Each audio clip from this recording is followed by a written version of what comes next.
জানি প্রায় অনেকটাই রাত হতে চললো ভিডিওটা দিতে, তবু একটা গুরুত্বপূর্ণ বা আর্জেন্ট একটা ভিডিও নিয়ে আসতে বাধ্য হলাম।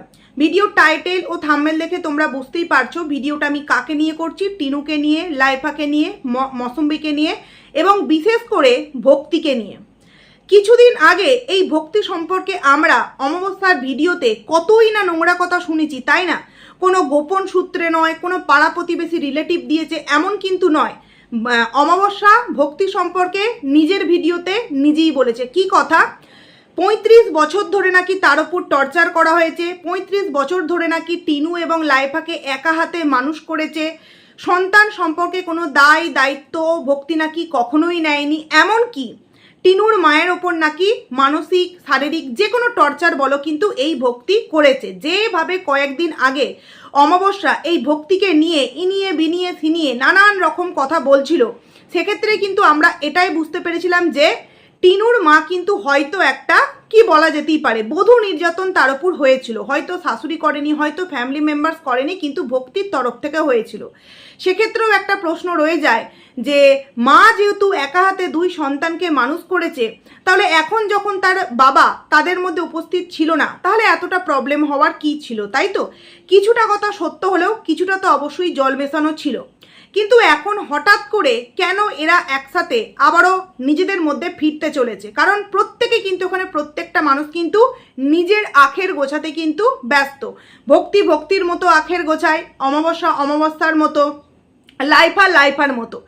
প্রত্যেকটা মানুষের মধ্যে যদি আমার মনে হয় বিনা স্বার্থে কোনো রকম কোনো স্বার্থ ছাড়া কেউ টিনুর ভালো চেয়ে থাকে এবং মন থেকে তাকে ভালোবেসে থাকে, সেটা কিন্তু জন্মদাত্রী মা বাবা কেউই নয়, তার ঠাম্মি। হয়তো জন্ম দেয়নি, কিন্তু একটা যে নাতনির প্রতি যে ভালোবাসা, শুধু নাতনির নয়, নাতির প্রতি বলো বা নাতবইয়ের প্রতি। কারণ টিনুর ঠাম্মি যখন দিল্লি থেকে আসতো, তোমরা নিশ্চয়ই দেখেছো, সামান্য একটু আচার, লাড্ডু, তোমার নাড়ু, অনেক কিছু কিন্তু এই নাতবউ নাতির জন্য আনতো। তার মানে এই ঠাম্মি একজন মানুষ যে কিনা এই ছেলে মেয়েগুলোকে নিঃস্বার্থভাবে ভালোবাসে। তো আজকে অমাবস্যার ভিডিওতে একটা কথা শুনে জাস্ট অবাক, যে এই যে বন্ধন ব্যাংকের লোন, কারণ টিনু তো অনেক কথাই বলে না টিনুর ভিডিওতে, বাট অমাবস্যা কিন্তু অমাবস্যার ভিডিওতে অনেক কথা আমাদের সামনে বলে দেয়। পরবর্তীতে হয়তো বুঝতে পারে এটা না বললেও হয়তো হতো, এটা নিয়ে এত কিছু জলগোলা হবে, জানলে বলতাম না, বাট বলে ফেলে। ওই যে প্রচণ্ড পরিমাণে উৎসাহের বশবর্তী হয়ে বলে ফেলে। বলল যে বন্ধন ব্যাংকে লোন নিতে যাচ্ছে, এবং সেটা কিসের জন্য? টিনুর বাবার গাড়ির জন্য। প্রথমত টিনুর বাবার গাড়ি মিন্স কি গাড়ি? টিনুর বাবার তো একটা বাইক আছে, তাহলে এখন গাড়ির কিসের প্রয়োজন? ছেলের একটা টোটো আছে, তাহলে বাবার এখন কিসের গাড়ির প্রয়োজন? তাহলে কি, যেহেতু টিনুর বাবার মিনিমাম একটা বয়স হয়েছে, আমি যতদূর আমার নলেজ থেকে বলছি 60 বছর হয়ে যাচ্ছে, সেই কারণে হয়তো যে কাজটা উনি করতেন সেই কাজটা থেকে হয়তো উনি বিরতি পাচ্ছেন, যেই কারণে একটা পার্মানেন্টলি নিজেদের গাড়ির প্রয়োজন, যেই গাড়িটা ভাড়া খাটতে পারবে। মানে এখন যেমন একটা পুলিশের গাড়ি চালাচ্ছেন, হয়তো এরকম নিজস্ব গাড়ি কিনে, সে সেকেন্ড হ্যান্ড বলতে পারো, ফার্স্ট হ্যান্ড বলতে পারো, কিনে সেই গাড়িটাকে কোনো একটা জায়গায়, কোনো ডক্টরের বাড়ি, কোনো পুলিশের বাড়ি, এমন কোনো ভালো মানুষের পুরো পার্মানেন্টলি, যাকে বলে মাস মাইনের মতো করে কিন্তু ভাড়া খাটবে। তো এক্ষেত্রে আমরা খুব ভালো করেই জানি যে টিনুর মায়ের ইনকামটা কি। লোনটা যে নিচ্ছে, টিনুর মায়ের ইনকাম কি? টিনুর মায়ের তো কিছু ইনকাম নেই। প্লাস লাইফা, যে কিনা নিজের সংসার ঠিক মতো চালাতে পারে না বলে বউ এখান থেকে গিয়ে বাপের বাড়িতে পড়ে আছে, সে কিনা এই মায়ের লোন মেটাবে? কখনোই পসিবল না। আর টিনুর বাবা, যদি টিনুর বাবার সেই সামর্থ্য থাকতো, তাহলে এই বইয়ের নামে লোন নেওয়ার কি প্রয়োজন? পার্সোনাল লোন বা এরকম অনেক লোন আছে যেগুলো কিন্তু নেওয়া যায়, কিন্তু এক্ষেত্রে টিনুর মায়ের নামে লোনটা এই কারণেই নেওয়া হচ্ছে, কারণ টিনুর মায়ের নামে যদি লোনটা নিতে পারে, সেই লোনটা মেয়ে কিন্তু মেটাতে পারবে। বাবার নামে নিলে বাবার অ্যাকাউন্টে কতক্ষণে মেয়ে টাকা ট্রান্সফার করবে, তবে গিয়ে বাবা সেই লোনটা দেবে। তার থেকে বরঞ্চ মায়ের নামে লোনটা নেই, মা তো খুব ভালো মতোই মেয়ের ব্রেনটা ওয়াশ করতে জানে, তো মেয়ে যে টাকাটা ইনকাম করছে সেই টাকাটা পুরোপুরি কিন্তু এইবার বাবার গাড়ির পেছনে দেবে। দুদিন আগেই বলছিল না, এই দেখো কারা আমার মেয়ে এবং ছেলের মধ্যে বন্ধুত্বের মধ্যে নজর দিচ্ছে, আমাদের পরিবারটার ওপর কে যেন নজর দিচ্ছে, আমাদের জায়গা কিনেছি তাতে নজর দিচ্ছে। আমরা কেউ কখনো কারোর দিকে নজর দিতে যাই না, কারণ আমরা কন্ট্রোভার্সি ক্রিয়েটার, কন্টেন্ট করি, বেরিয়ে যায়, তারপর কিন্তু এদের সাথে আমাদের কোনো লেনাদেনা থাকে না। সব থেকে বড় শত্রু যদি টিনুর কেউ থেকে থাকে সেটা হচ্ছে কিন্তু এই অমাবস্যা এবং ভক্তি। কারণ এই যে লোনটা নেওয়া হবে সেই লোনটা টিনুর মায়ের নামে নেবে, জানি না বাবা, আবার হতেও পারে টিনুর নামেও কিন্তু নিতে পারে, সেটা এখন মায়ের নাম দিয়ে আমাদের সামনে চালাচ্ছে। কারণ এর আগেও আমরা দেখেছি কি যে জমিটা কেনা হলো সেই জমিটা টিনুর নাম করে কিন্তু আমাদের সামনে বলা হলো টিনু জমি কিনেছে। বাট যারা যারা সেইভাবে দেখেছে তারা কিন্তু প্রত্যেকে দেখতে পেয়েছে যে না, ইকোট অ্যাপ সার্ভিসে যত সম্ভব যে জমিটা কিন্তু টিনুর মায়ের নামে আছে, বাট যেই অ্যামাউন্টটা দেওয়া হয়েছে 1 লাখ সামথিং কিছু টাকা, সেটা টিনুর মা নিশ্চয়ই দিতে পারেনি, সেটা কিন্তু টিনুই দিয়েছে। টিনু এই যে বললো না যে প্রথমে তো বাচ্চার বাবাকে নিয়ে নিন্দা করলো, দেখো বাচ্চার বাবা খুব খারাপ আমি মেনে নিলাম, কিন্তু বাচ্চার বাবা যেটা করেছিল সেটা কিন্তু স্বামী স্ত্রী একসাথে থাকতে গেলে মিলেমিশে আমরা যে একটা প্ল্যানিং করি যে একটা ইনকামের টাকা দিয়ে সংসার চালাবো আর একটা ব্র্যান্ড প্রমোশনের টাকা দিয়ে আমাদের সন্তানের ভবিষ্যৎটা হবে, এটা কোনো কিন্তু ভুল না। যখন কোনো স্ত্রী কোনো একটা পর পুরুষের সাথে সম্পর্ক তৈরি করে বাড়ি ছেড়ে বেরিয়ে যাবে তখন কেন সেই টাকাগুলো সেই মহিলাটিকে দেবে? কারণ সে যখন সন্তানের দায় দায়িত্ব নেবে না, সব থেকে বড় কথা সন্তানের দায় দায়িত্ব তো অনেক দূরের কথা, নিজের যে একটা ছোট্ট বাচ্চাকে আমি জন্ম দিয়েছি তার ভবিষ্যৎ, এই সমস্ত কিছু যখন কোনো মা চিন্তা করে না তখন কোনো বাবা এটা ভেবে কিন্তু সেই টাকাটা আমাকে দিয়ে দেবে না যে না মা হয়তো এই টাকাটা সন্তানকে আবার ব্যাকে দেবে। কেউ কি কখনো ভাববে যে জন্মদাত্রী মা তার 2.5 বছরের সন্তানের সাথে এরকম একটা ব্যবহার করতে পারে, সেই মা কখনোই কিন্তু পরবর্তীতে টাকাটা ব্যাক দিতে পারে না।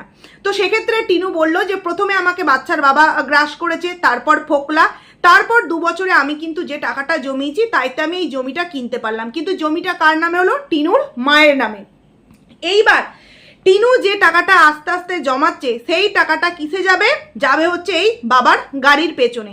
আমরা শত্রুতাপনা করছি নাকি টিনুর বাড়ির লোকগুলো টিনুকে পুরোপুরি একবারে শেষ করে দিতে চলেছে? দেখো হ্যাঁ, অনেকেই অনেক রকম নানান রকম কমেন্ট করছে, নানান রকম বাজে কমেন্ট করছে। কারণ কি টিনুর অনেকেই কমেন্ট করেছে টিনুর মায়ের কমেন্ট সেকশানে, লেলোবুড়ি একদম খেপে গেছে, লেলোবুড়ির বাড়িতে কেন গিয়ে রাখে না, পার্লারে খরচা করেছে, লেলোবুড়ি খেপে গেছে। আমি আমার আগের ভিডিওটাতেই বলেছি যে একটা সন্তান তার মা বাবার পেছনে খরচা করতেই পারে, কিন্তু সেই খরচাটা করার লিমিটটাও কিন্তু একটা মোটামুটি রাখতে হবে। মা বাবাকেও দেখতে হবে সন্তানটার ভবিষ্যৎ তৈরি করে তবে যদি কিছু বেশি থাকে সেখান থেকে আমি আমার জীবনে কিছুটা অন্তত সাহায্য নিতেই পারি। কিন্তু একবার ছেলে, একবার মেয়ে, একবার বাবা, একবার মা, একবার বয়ফ্রেন্ড, এইভাবে যদি টিনুকে প্রত্যেকে গ্রাস করতে থাকে তাহলে টিনুর যখন অবস্থা খুব খারাপ হবে এবং বাবা মার অবর্তমানে টিনুর অবস্থাটা কোথায় গিয়ে দাঁড়াবে? বন্ধুরা তোমরা একবার ভেবে দেখেছো? মানে যেই মহিলাটি 2 দিন আগে নিজের হাজবেন্ড সম্পর্কে যত পৃথিবীর নোংরা কথা আছে ভিডিওর মধ্যে সমস্তটা বলে দিল, কোনো দায় দায়িত্ব নিইনি, উড়ে উড়ে বেড়াচ্ছে, ঘুরে ঘুরে বেড়াচ্ছে, এই যে কথাগুলো এগুলো তো আমরা বলিনি, টিনুর মাই বলেছে। তাহলে যেই মানুষটা উড়ে উড়ে বেড়ালো, এতদিন ঘুরে ঘুরে বেড়ালো, সেই মানুষটা যখন পয়সার প্রয়োজন হলো সেই মানুষটা কেন এই চান্সটা পাচ্ছে যে হ্যাঁ ওয়াইফের নামে লোনটা নেবে? সেক্ষেত্রেও তো বলতে পারতো যে না আমাদের নামে লোন নেওয়া হবে না, তুমি তোমার নামেই লোন নাও, কারণ তুমি তোমার নামে লোন নিয়ে যেমন খুশি করে মেটাও। কিন্তু এটা আও ভক্তি আর অমাবস্যার প্ল্যান যে আমার নামে আমি লোনটা নিই, তাহলে কি হবে? টিনু লোনটাকে মেটাবে। আর এইভাবেই কিন্তু টিনুকে সব দিক থেকে একদম গ্রাস করে ফেলবে। ওই বাড়ির প্রত্যেকটা মানুষ কিন্তু শুধুমাত্র টিনুকে স্বার্থের জন্য ব্যবহার করেছে এবং যে যার আখের গোছাতে কিন্তু টিনুকে ব্যবহার করেছে। টিনু এগুলো বুঝতেও পারছে না। আমি বলছি না টিনুকে দিল্লি চলে যেতে, বাট টিনু যদি সত্যিই নিজের ভালো বুঝতো, আরে বাবা ওর মা বাবা ওকে ভালো পরামর্শ দেয় না, কিন্তু ওর অনেক পজিটিভ ভিউয়ার্স আছে যারা প্রতি মুহূর্তে কিন্তু ওকে খুব সুন্দর সুন্দর কমেন্ট করে, তাই তো? জানি না তাদের সাথে পার্সোনাল যোগসূত্র আছে কিনা, কারণ এক সময় শুনেছিলাম টিনু যখন দিল্লি থেকে আসার টিকিট পেত না বা এখান থেকে যাওয়ার জন্য দিল্লিতে টিকিট পেত না, তখন কিন্তু কিছু ভিউয়ার্স খুব ইজিলি সেগুলো কিন্তু তার সেই প্রবলেমগুলো সলভ করে দিত। তো তারাও তো এগুলো বোঝাতে পারে তাকে পার্সোনালি যে তুই এই যে একের পর এক বিষয়গুলো করছিস তোর বাবা মার দাদার জন্য, তোর আখের তুই কি গোছাচ্ছিস? মনে আছে বন্ধুরা বাচ্চার বাবার কিছুদিন আগেকার কথা যে টোটো কিনেছিল টিনুর দাদা একটা, এবং সেই টোটোটা বাচ্চার বাবা পয়সা দিয়েছিল 60,000 টাকা সামথিং, এরকম কিছু একটা টাকা বাচ্চার বাবা দিয়েছিল। পরবর্তীতে সেই টোটোটা পছন্দ না হওয়ার দরুন আবারও কিন্তু নতুন একটা টোটো কেনে এবং এই টাকাটা 2 বছর পর ভক্তি নাকি তার অ্যাকাউন্ট থেকে বাচ্চার বাবার অ্যাকাউন্টে পাঠায়, এবং সেটাই পরবর্তীতে মানে পুলিশের সামনে শো করানো হয় যে আমাদের ওপর টাকা দেওয়ার জন্য প্রচণ্ড পরিমাণে টর্চার করা হতো, প্রেশার করা হতো। সেই কাগজটা কিন্তু সেখানে সাবমিট করা হয়, শো করা হয়। মানে এরা কতটা খতরনাক দিমাগের বুঝতে পারছো? একটা নির্দোষ ছেলে যে জানেও না যে আমি যার হেল্প করছি সেই হেল্পের মাধ্যমটাকে ধরে আমাকে আবারও এরা ফাঁসাতে পারে। ঠিক তেমনই টিনুকে এরা প্রতিটা দিক থেকে এমনভাবে ঘিরে ধরেছে, টিনু চাইলেও কিন্তু আর বেরিয়ে আসতে পারছে না। তো আমার মনে হয় এই কারণেই ভক্তি আসছে, এবং ভক্তি যেহেতু আসছে, টিনুর ঠাম্মিও বাড়িতে আসছে, তাহলে কি হবে, টিনুর ব্রেনটা খুব ভালোভাবে ওয়াশ করা হবে, এবং টিনুর যতটুকুনি যা পুঁজি পাজা বেলেঘাটা আছে সমস্তটা কিন্তু গ্রাস করে এরা নিতে পারবে। মানে এরকম বাবা মা, আমার মনে হয় মানে এরকম বাবা মার থেকে ডেঞ্জার শ্বশুর শাশুড়ি অনেক ভালো। কারণ তবু তো জানবো সেটা হচ্ছে মানে সেটা আমার কি বলবো বিয়ের পর পাওয়া বাবা মা। যেই বাবা মা জন্ম দিল তারা যদি এইভাবে আমাকে সর্বশান্ত করতে পারে, তাহলে তারা তো আমার বিয়ের পর তাদেরকে আমি পেয়েছি, তারা তো এইভাবে আমাকে ইউজ করতেই পারে, তাই না? মানে ভাবতেও কিন্তু অবাক লাগে। এরপর চলে আসি অমাবস্যার ভিডিও। সকালবেলাতে উঠি, ছাদ ফুল গাছ দেখালো, তারপর বললো এই যে রান্না করছি কাঁঠাল দিয়ে, এই দিয়ে ওই দিয়ে, কাঁঠালের আঁটি দিয়ে, এই সমস্ত কিছু তরকারি। তারপর এবার মেয়ের সাথে পার্লার। দেখো একটা মা যে কিনা খুব ভালোভাবে জানে যে মেয়ে আমার ডায়েট করছে, মায়ের এত নোলা হয় কি করে? মানে জীবনে কি কখনো খায়নি? মানে মেয়ে ইনকাম করছে, সেই মেয়ের ইনকামের টাকা কি করে ধ্বংস করা যায়, সেটা যদি গগ্রাসে খেয়ে বলো, সেটা যদি পার্লারে সাজগোজ করে বলো, সেটা যদি একটা বকাটে হাজবেন্ডের গাড়ি কেনার জন্য বলো, সমস্ত কিছুর জন্য কিন্তু মেয়ের টাকাটা জাস্ট ধ্বংস করতে হচ্ছে। তোমরা 6 মিনিট 25 সেকেন্ড একটু দেখো টিনুর মায়েরা, হ্যাঁ 6 মিনিট 25 সেকেন্ডেই মনে হয় ওই যখন যাচ্ছ না, 6 মিনিট 25 সেকেন্ডে নয়, লাস্টের দিকে যখন চপ কিনছিল, ঘুগনি কিনছিল, এগুলো কিন্তু টিনু দেখায়নি। টিনু কি বললো ওর ভিডিওতে, চপ খেয়েছি আর তোমার ওই চা খেয়েছি, কিন্তু টিনুর মায়ের ভিডিওতে দেখা গেল চপ খেয়েছে, চা খেয়েছে, ঘুগনি খেয়েছে, আর একটা কি কবিরাজিনা বললো কি খেয়েছে। এবং তার সাথে টিনু যখন দুধ আনতে গেল তখন টিনুর মা বলছে কে জানে কি নিচ্ছে, আইসক্রিম নিচ্ছে। মানে টিনু অনেকটা দূরে আছে আর অমাবস্যা এদিকে আছে, এদিক থেকে ইশারা করে বলছে এবং মুখেও বলছে বড় ডিব্বাটা নে, বড় ডিব্বা। মানে আইসক্রিমের যে বড় ডিব্বাগুলো হয় না, ধরো ওই 350-400 টাকা করে দাম নেয়, এইরকম মানে ফ্লেভার অনুযায়ী দাম নেয়, কোম্পানি অনুযায়ী যে দামগুলো নেয়, এখানে আমি আর বলছি না।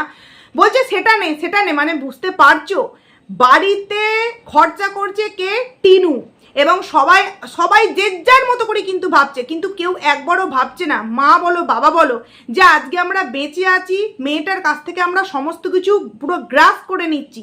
যখন আমরা থাকবো না, আমাদের অবর্তমানে মেয়ের টাকাগুলো মেয়ে যদি জমিয়ে না রাখে, তাহলে তাকে সেই বয়সে কে দেখবে, তার ভবিষ্যৎটা কি হবে? এইবার তোমরা বলো, আমরা যারা ওকে নিয়ে কন্টেন্ট করি, আমরা ওর শত্রু নাকি ওর নিজের জন্মদাত্রী মা বাবা ওর সব থেকে বড় শত্রু? যারা দিনরাত বাচ্চার বাবাকে নিয়ে বসে থাকে তাদের মনে একটু বোঝা উচিত যে সব থেকে বড় শত্রু হয়েছে টিনার বাবা মা। দেখো পার্লারে গেছে, মায়ের জন্য একটুখানি ওই চুলের কালার, চুল কাটিং, ফেসিয়াল, ভুরু প্লাক, এগুলো কত আর 1,500-2,000 টাকা এগুলো দিতেই পারে। একটা মেয়ে মান্থলি 30-40 হাজার টাকা যদি ইনকাম করে থাকে, মায়ের জন্য ওটা দিতেই পারে। কিন্তু তা বলে এই যে বাবা বাড়ি আসছে, বন্ধন ব্যাংকে মা লোন নিচ্ছে, মা যে লোনটা নিচ্ছে, মার টাকাটা মেটাবে কোথা থেকে? মায়ের ইনকাম কি আছে, দাদার কি ইনকাম আছে? আর বাবা যদি পারতই নিজের লোনটা নিজে মেটাতে, তাহলে কেন মায়ের নামে লোনটা নিতে যাচ্ছে, তাই না? যার এই 1.5 বছরে একবারও মনে হলো না মেয়ের এত বড় খারাপ পরিস্থিতি গেল, যখন দিল্লি থেকে মেয়ে চলে গেল, মানে দিল্লি থেকে মেয়ে চলে গেল না, এখান থেকে দিল্লি মেয়ে চলে গেল, বিশেষত মেয়ের মালগুলো যখন ডানকুনিতে গিয়ে আটকে গেল, প্লাস যখন মেয়ের নতুন ফ্ল্যাট যেখানে নিয়েছিল দিল্লির, সেই ফ্ল্যাট থেকে যখন মেয়েকে মানে বিতাড়িত করা হলো, এই এত খারাপ সময় যখন টিনুর গেছে, তখন বাবা একবার ওই মেয়ের খোঁজ নিয়েছে, কি রে তোর এইরকম অবস্থায়, কিছু কি আমার তরফ থেকে তোর হেল্প দিতে হবে? আমি যতটুকুনি পারবো তোর জন্য করার চেষ্টা করব। দেখো পয়সা দিয়ে যে সবসময় হেল্প করা যায় এমনটা কিন্তু নয়। অনেক সময় পাশে এসে যদি কেউ বলে না আমি তোর পাশে আছি, তুই এগিয়ে চো, এগুলোও কিন্তু অনেকটা মনের জোর বলো, সাহস বলো, অনেকটা কিন্তু বাড়ায়। যেটা কিনা করেছিল এরা টিনুকে নোংরামো করতে দিতে।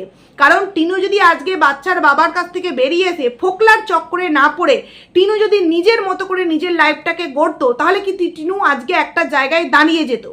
কিন্তু তখন মা বলো বাবা বলো দুজনেই ফোকলার সাথে বিয়ে দিয়ে তারা ভেবেছিল যে ফোকলার সাথে বিয়ে দিয়ে দেবো, এবং যেহেতু কন্ট্যাক্ট হয়েইছে, যা ইনকাম করবে অর্ধেকের বেশি টাকা আমাদের সংসারে দিতে হবে, তো টাকাও পাবো, আবার ঝুটঝঞ্ঝাট থেকেও কিন্তু বেঁচে যাব। মানে এদের মতো স্বার্থপর বাবা মা সত্যি কথা বলতে পৃথিবীতে হয়তো আমি দেখিনি।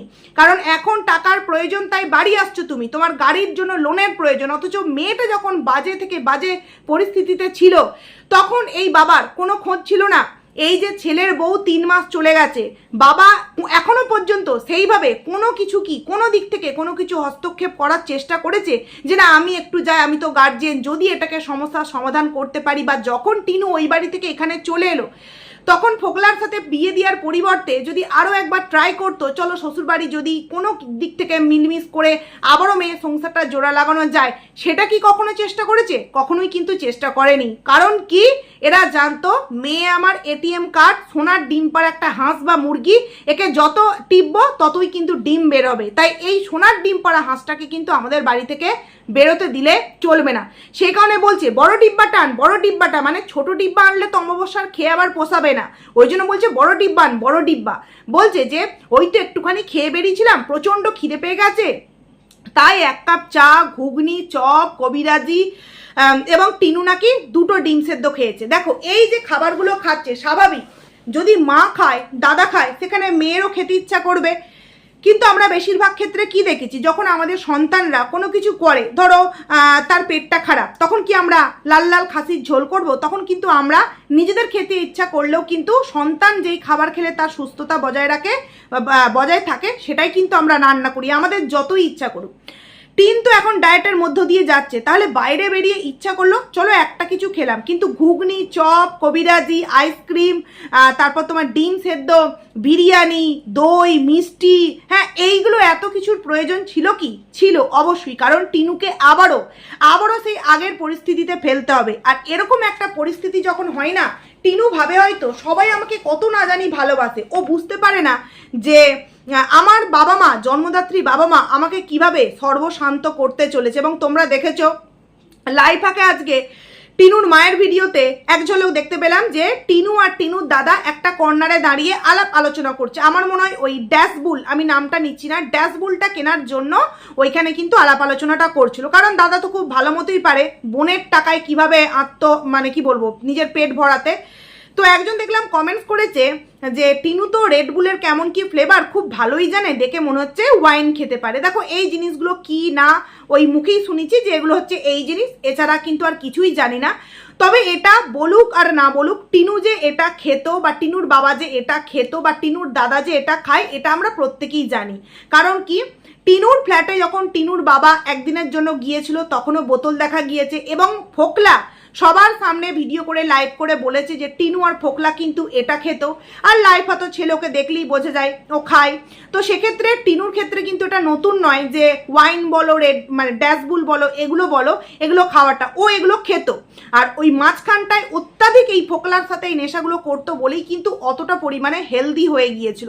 আজকে হঠাৎ করে আমার সামনে সেই ভিডিওটা এলো, যেই ভিডিওটায় টিনু তার ঠাম্মিকে নিয়ে রেস্টুরেন্টে খেতে গেছিল, এবং ভিডিওর লাস্টে বলছে একটা 2 মিনিটের ভিডিওতে, তোমরা অনেকেই প্রশ্ন করছো আমি কোথায় আছি, না আমি ল্যাটাদিত্য সরকারের বাড়ি, না আছি আমার বাবার বাড়ি, না আছি আমি আমার শ্বশুর বাড়ি, আমি আছি আমার সেফটির জন্য আমার রিলেটিভের বাড়ি। কিন্তু পরবর্তীতে আমরা কি জানতে পারলাম, টিনু কিন্তু ওই ল্যাটাদিত্যর বাড়িতেই ছিল। তার মানে মা বাবা প্রতিটা মুহূর্তে কিন্তু টিনুকে জাস্ট ছেলে দিয়েছে যে সামনে তোর খাদ আছে, তুই এগিয়ে যা, তুই পড়বি, পরে তারপর তুই উঠে এলে তোকে ভালোভাবে বিক্রি করতে পারবো আমরা। তোর তো জরাজীর্ণ অবস্থা হয়ে যাবে, তখন তুই কোথাও যেতেও পারবি না, আমাদের এখানেই থাকবি, যেমন খুশি তেমন করে কিন্তু তোকে বিক্রি করতে পারবো। তো চপ টপ ওই সমস্ত কিছু খেয়ে এলো, এবং বাড়িতে আসার পর টিনুর ভিডিওতে দেখলাম আবার সেই আলু ভাজা, আবার সেই রুটি, এবং বলছে কি পরের দিন টিনু সকালে টিফিন নিয়ে যাবে, সেই জন্য আলু ভাজা। কেন রে বাবা আলু ভাজা রুটি কেন এগুলো? কারণ ও তো ডায়েট করছে, শেক খেয়ে যাবে, আর দুপুরের জন্য একটা ওটসের অমলেট করে দিলে আর তার সাথে একটা শশা দিয়ে দিলে গোটা, ওখানে ধুয়ে কামড়ে খেয়ে নেবে, ব্যাস মিটে যাবে। না, মা মেয়েটার জন্য কোনো সময় কোনো কিছু চিন্তা করে না। ওই যে কালকে বললাম তোমাদেরকে, করলি না তো, বৈশাখ মাসে আমার জন্মদিন চলে গেল, করলি না তো, তো এবার তো বাড়িতে মহোৎসব হবে, তাই না? বাবা ফিরে আসছে, ঠাম্মি ফিরে আসছে, বাবা গাড়ি কিনছে, মায়ের জন্মদিন, এবার তো বিশাল বড় একটা ধামাকাদার অনুষ্ঠান হতে চলেছে। তো যে বা যারা বলছিলে না যে আমাদের মুখে ঝামা ঘষে বাবা ঠাম্মি বাড়ি ফিরে আসলো, একদম নয়। যে যার স্বার্থ পূরণের জন্য, যে যার আখের গোছাবার জন্য বাড়ি ফিরে আসছে। এর মধ্যে আমি এখনো বলছি মৌসুম্বি কিন্তু এখনো পর্যন্ত আসেনি। হ্যাঁ, হয়তো মৌসুম্বি আসবে, কারণ ওই মেয়েটা এতটা একটা ভালো মেয়ে, এত ইজিলি কিন্তু সংসার ভেঙেও চলে যাবে না, কারণ ওর মধ্যে তো ওই পরকীয়ার ওই সমস্ত কিছু নেশা নেই, তাই ও কিন্তু বেরিয়ে যেতে পারবে না। কিন্তু টিনুর এখন যে পরিস্থিতি, আমি তো জাস্ট টিনুর মায়ের ভিডিওটা দেখে অবাক হয়ে গেলাম যে গাড়ি কিনবে, গাড়ির জন্য লোনের জন্য নাকি ভক্তি আসছে। মানে 1.5 বছর এদিক ওদিক থেকে নিজের আখের গোছাতে পারলো না। ধরো 1.5 বছরে এদের সংসারে তো একটা টাকাও দেয়নি, নিজের টুকুনে নিজে খরচা করেছে, বাদবাকিটা তো জমাতে পেরেছে। তাহলে সেই টাকাগুলো গেল কোথায়? এদের জন্য তো কিছু করেনি। এদের জন্য যদি কিছু করতো তাহলে তো টিনুর মা এই সমস্ত কথা ভিডিওর মধ্যে বলতো না, যে কোনোদিনও মেয়ের চিন্তা করেনি, কোনোদিনও ছেলের চিন্তা করেনি, মানুষ করেনি, শুধু উড়ে উড়ে ঘুরে ঘুরে বেরিয়েছে, এগুলো তো আর বলতো না। তিতি বিরক্ত হয়ে তবে বলেছে। তাহলে যেই মানুষটা 1.5 বছর, তো আমি কম বলছি, প্রায় 2 বছর হতে চললো, সন্তানের জন্য একটা পয়সা খরচা করলো না, সেই একবার পুজোর বোনাস পেয়ে 500 টাকা করে দিয়েছিল, এছাড়া আর দেয়নি। সেই মানুষটা এতদিনের এতগুলো জমানো টাকা কোথায় দিল? আর এখন যখন অসময়ে, তখন কিনা মেয়ের প্রয়োজন পড়েছে, কারণ এই যে লোনটা নিচ্ছে, না তো টিনুর মা মেটাবে, না তো টিনুর বাবা মেটাবে কে? টিনু। তাই টিনু যদি এখান থেকে সত্যি কথায় বেরিয়ে যদি না যেতে পারে না, টিনুকে কিন্তু সব দিক থেকে একদম যাকে বলে এইভাবে ছেঁকে খাবে। দেখো, এটা তো হওয়ারই ছিল, কারণ টিনু যেভাবে একটা ছোট্ট বাচ্চার সাথে যে পাপ কাজ করেছে, সেই পাপের সাজা কিন্তু ওকে পেতে হতো। ওই যে কথাতেই আছে না, যে কাউকে ভাতে মারে, কাউকে পাতে মারে, সব মারের আবার আওয়াজ হয় না, কোনো মার আবার দেখাও যায় না। তো টিনুকেও কিন্তু ভগবান এমন এদিক ওদিক সেদিক দিয়ে ধপাস করে ফেলছে না, টিনু নিজেও বুঝে উঠতে পারছে না যে তার জন্মদাত্রী বাবা মা তার জীবনের সব থেকে বড় শত্রু এবং সব থেকে বড় বিপদ। তার শ্বশুরবাড়ির যেই মানুষগুলো ছিল তার ভালো চাইতো, তাদের ফ্যামিলিটার জন্য ভালো চাইতো, কিন্তু এক্ষেত্রে নিজের জন্মদাত্রী মা বাবা প্রতি মুহূর্তে কিন্তু একে গ্রাস করতে চাইছে। সত্যি আমার ভেবে খুব অবাক লাগলো। কারণ কেন এতটা শিওর হয়ে বলছি, যখন বলদার বিয়ে হয়েছিল তখনও কিন্তু লোন নিয়েছিল, এবং সেই লোনটা পরবর্তীতে কিন্তু টিনুকেই মেটাতে হয়েছিল। কে বলেছিল? সেই যে একজন ছিল না টিনুর খুব পার্সোনাল একজন পরামর্শদাতা, আইনি পরামর্শদাতা, তিনি কিন্তু বলেছিল যে ওই যে বলদার বিয়ের সময় লোনটা টিনুই কিন্তু মেটাতো। তাই এক্ষেত্রেও কিন্তু লোনটা টিনুকেই মেটাতে হবে। তো যাই হোক, অনেকটাই প্রায় দেরি হয়ে গেল। ভিডিওটা কেমন লাগলো তোমরা অবশ্যই কমেন্টস করে জানিও। ভালো লাগলে লাইক করো, কমেন্ট করো, আইডিতে যারা নতুন আসছো সাবস্ক্রাইব করে পাশে থেকো। তো চলো টাটা।